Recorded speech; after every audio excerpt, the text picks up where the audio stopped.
ate?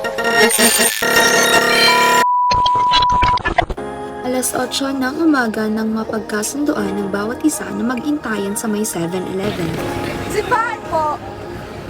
Napagpasyahan naman naming dumaan muna sa food park sa may likod ng simbahan upang magmerienda. Sa paglalakad namin papunta sa palengke ay nakakita kami ng iba't ibang disenyo ng mga sunglasses. Hi, Kurt! Samantalang namili naman kami sa palengke ng mga pagkain aming dadalhin. Nang magtanong kami sa isang tsuper ng jeep kung saan ang terminal ay kaagad naman kaming pinasakay ng libre patungo sa naturang terminal ng jeep papuntang Mayhay, Laguna. Salamat po! Salamat po! Ang terminal ng jeep papuntang Taytay ay nasa harapan ng PAL o sa likod ng simbahan. Inabot naman ang 20 minutes papunta sa terminal ng Barangay Taytay. Nagkakahalaga naman ng 25 pesos simula sa labasan papunta sa destinasyon, ang Taytay Falls. At sa pagkababa mo nga ng tricycle ay makikita mo ang makukulay ng mga bahay na may iba't ibang serbisyo ang inaalok. Huwag masyadong mawili sa magandang tanawin at baka matulad ka kay Giselle na nawala ng wallet. Buti na lang at matatapat ang mga tao dito.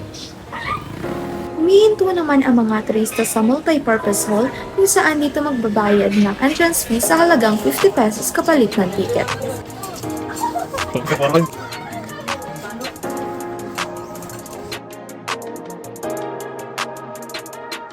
Isa sa pinaka-nakakabighani na bilihan dito ay itong pasalubong or souvenir store dahil karamihan sa ibinebenta dito ay handmade o gawa mismo ng mga tao. Halimbawa na lang rito ay ang bracelet, anklet, kwintas, bag at marami pang iba.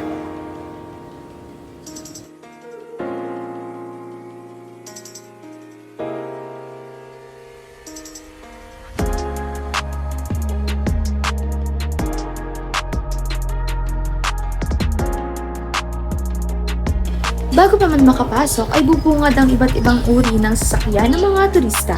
Gayon din ang maraming produkto at ang mga bilihan ng mga gulay, kakanin, suka, kainang pangpalaman sa tiyan, pasalubong at sari-sari store.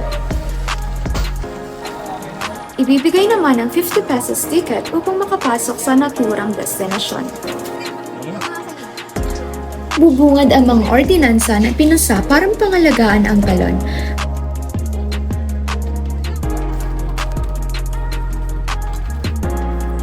So, naglalakad na tayo mga 4 minutes. I think 4 minutes kasi yung pagbibitcher natin is 10 minutes na. Yeah. And as you can see, puro puno ang nakikita natin at mga halaman. At simula pagpasok natin, maririnig natin yung anong lagos-los ba yun ng tubig? Basta yung bawal magtapon. Hi guys! Bawal mangolekta ng anumang uri ng halaman at buhay.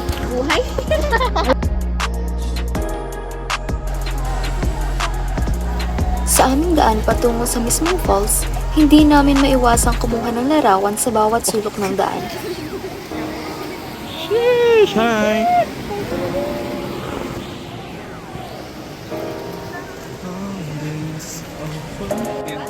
Mapapansin din dito ang isang lumang hanging bridge sa pagitan ng dalawang talampas.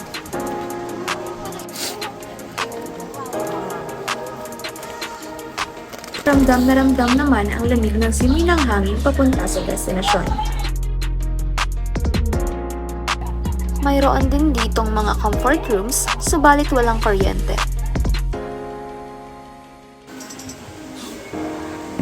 At bago mapagmasdan ang gandang taglay ng Taytay Falls, naglakad kami ng halos 10 minuto kung saan nabusog ang aming mga mata sa sobrang natural ng nakikita namin.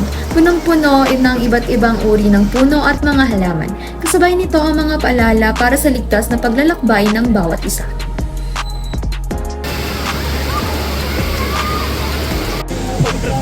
Nang kami ay makarating sa Taytay Falls, nahirapan kaming humanap ng pwesto.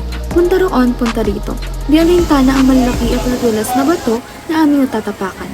Labis kaming namangha sa sobrang daming tao, siguro dahil magsasama na Santa na at nagkataong linggo. Samantalang mahigpit na pinagbabawal dito ang pagdadala ng anumang babasagin para sa kaligtasan ng bawat isa. Agad naman kaming kumain ng tanghalian sapagkat nakakaramdam na kami ng gutom mula sa mahabang biyahe.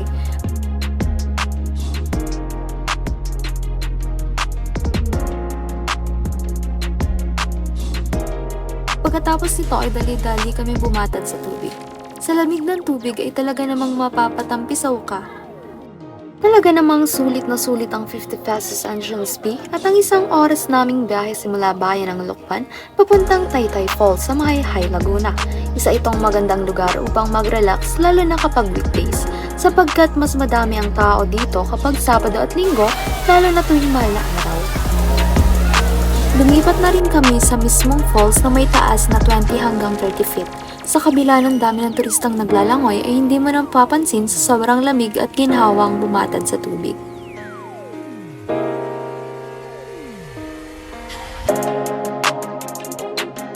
Nang sumapit ang alas 4 ng hapon ay kagad naman kaming gumayak at umalis upang sa gayon ay hindi kami maabutan ng paglubog ng araw.